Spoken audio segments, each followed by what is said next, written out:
Welcome back, brothers and sisters. I am Braden. This is Langley Outdoors Academy, and thank you for stopping by. All right, guys, what I'm going to bring for you tonight, this content is going to bring a smile to your face.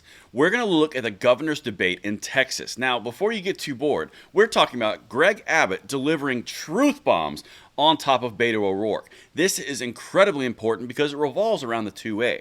This includes everything from red flag laws to raising the age of 18 to 21. Greg Abbott delivers a masterful response and performance in the way that he prepared for this because he knew Beto was going to do this. And all Beto had to respond with was simple emotion and flailing around because he had no answer. This is incredibly important and very good if you're looking for an argument in a debate such as this with someone that you know in your own personal life. But enough of my setup. Everything will be linked in the description box below. I got 3 clips. Check this out, and then we'll talk about them as they happen. We want to end school shootings, but we cannot do that by making false promises. It's a false promise to suggest that we can pass a law that will be upheld by the Constitution to raise the age, and here's why. The most recent Federal Court of Appeals decision on this particular issue said that it was unconstitutional for a state to raise the age from 18 to 21 for a person to buy an AR-15. So any attempt to try to raise the age is going to be met with it being overturned. So we need to get to the bottom of what is really ailing our communities, and that is the mental health that is leading people to engage in school shootings. And Texas is already addressing that.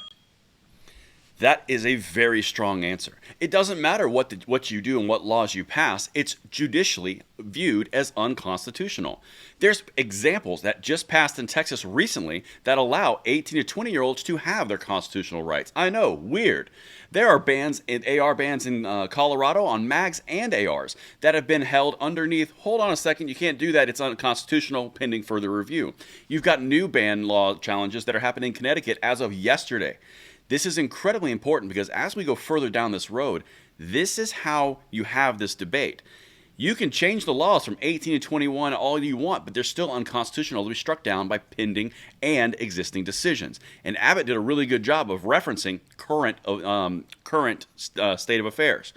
But now it's almost like he knew where it was going next. Listen to the next thing that he says because this is where he brings in a good case point. Check this out.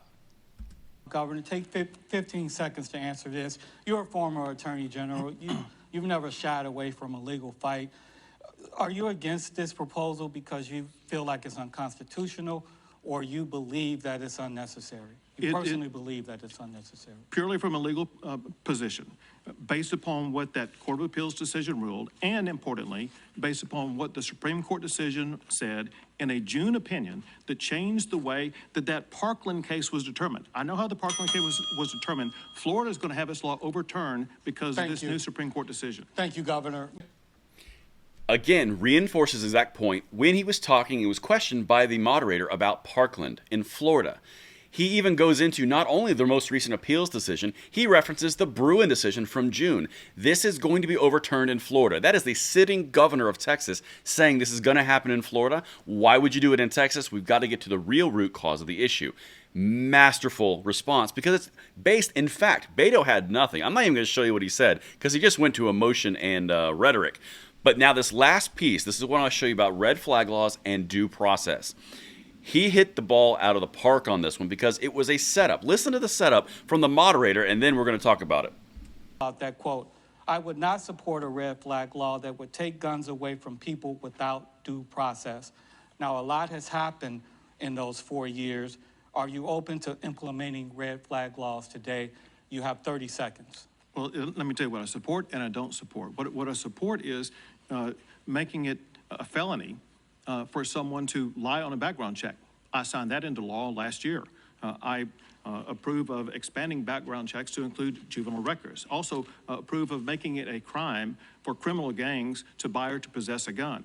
But I'm still against red flag laws for the reason that it would deny a lawful Texas gun owner their constitutional right to due process. Thank you, Governor. That is exactly right. Criminals will face penalties because they have lost that privilege, that right. They no longer have the ability to partake in that constitutionally protected right because they are criminals, they are gangs, they are part of an organized criminal element. Then he goes into constitutionally protected rights of due process. Not to mention the entire setup from the moderator is, back in 2018, you were for due process rights and against red flag laws. A lot's happened. Has that changed? No, it hasn't changed. I'm still for due process since it's a constitutional protected right. And I think he did an exceptional job framing that out. Let me know what you guys think in the comments field below. What did you guys think of this? Did he drop all the amazing truth on Beto? Or do you think there was something left wanting? Let me know what you guys think, and I look forward to hearing from you in the comments.